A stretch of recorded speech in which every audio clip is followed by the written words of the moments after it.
let's move along then to the Cody in-ring promo, where they got Cody to be the one, and he was the perfect choice, obviously, to honor Terry Funk with his live promo, and told the story of hearing Terry call Dusty an egg-sucking dog for the very first time when he was a kid at the Denver airport. And he put both Terry and Bray over as, what did he say? Cowboys in the best of ways. And did you like the little knock where where Cody said not only did Terry go to West Texas State, he actually attended classes there, unlike a lot of other fucking wrestlers. Murdoch didn't even go there, and he got into the alumni game. Yes, that's been the rib for years. And for our younger listeners, West Texas State, because it was located in Amarillo and the Funks were so entrenched there and wrestling was so big there, graduated, okay, who was it? It was Ted DiBiase. Tully Blanchard. Tully, Brody, right? I think Brody. I think Kelly Kaniski, Stan Hansen. Yeah. And as well as both the Funks. Did Tito Santana go there? Tito Santana, I believe. And it goes on, but of all the most famous residents of Amarillo in West Texas, Dick Murdoch, he told everybody he went to West Texas State, but he never went to college a day in his life. And by the time he got finished telling the story around town, what was it, 15, 20 years later, he played in the alumni game. That's amazing. So anyway. And he played well. I don't know why. I feel like I read somewhere he played well, too. Yes. He could do everything. He could do everything. He just didn't want to try hard enough to, do it legitimately. But anyway, back to Cody. He put Terry over as a guy who helped others and brought him up to his level. And there was some nice, especially the 70s and 80s, little video clips and the stuff from Florida where, who'd they have? It was all Florida, really. Well, most of it was all Florida, but Gordon Soley's son, Greg, in those days, was the guy shooting film, and they have that slow motion shit that looks so cool from the house shows and everything.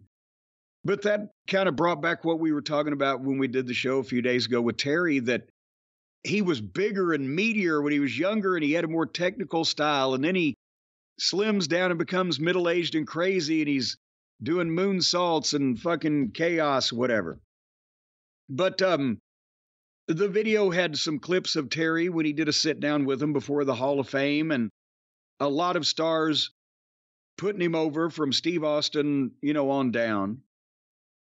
And, again, Cody was the perfect choice on this roster because of the family connection and his verbal ability to go out and do that. And that was a nice deal until they introduced in honor of Terry Funk, a Terry Funk hardcore match.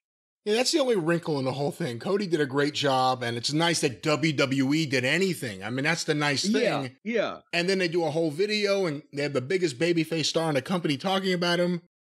And then it would be like, and here's the Jim Cornette scaffold match. Yeah, or even more, because mine drew money.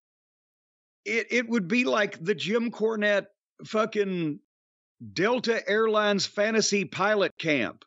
Jim Cornette will teach you how to fly an airplane. The Brawling Brutes and the Street Profits, or now are they the Private Profit? I've lost their name myself now. I've confused it so many times. They were the Street Profits, yes. Okay. You named them the Private Profit. All right. Well, I couldn't remember what. But none of these people have the experience in a hardcore setting potentially, nor were they going to be allowed to do it as Terry Funk. So it's like me teaching people how to fly a plane. And again, that's the superficial view that people get of Terry Funk. It was actually just an excuse to have another hardcore match. But, apart from that, it was a wonderful tribute to Terry Funk. They were almost there. As a tribute to Terry Funk, we're going to have a Texas death match. Then you would have been like, okay. I don't know why these guys are having that match, but at least that's a Terry Funk match. Not a generic use anything around ringside match. That's not really... But then who would have had the Texas Death Match and been able to figure out how to work that? Cody versus Dustin. Oh, he's not there. He's not there. The Zombies. The Zombies? Oh, she's not there. Yes. Yeah. But I can tell Rod Argent? I can tell you about the way she moves, the way she acts, and the color of her hair. Well, it is the time of the season, Jim, here as we talk about the Brutes and the Prophets. And did you have any other comments about the Terry Funk Hardcore Memorial Tag Team match? I'm telling you, no. I'm telling you, no. Very good. Tell her no. There are fucking 6 people now that are blowing snot.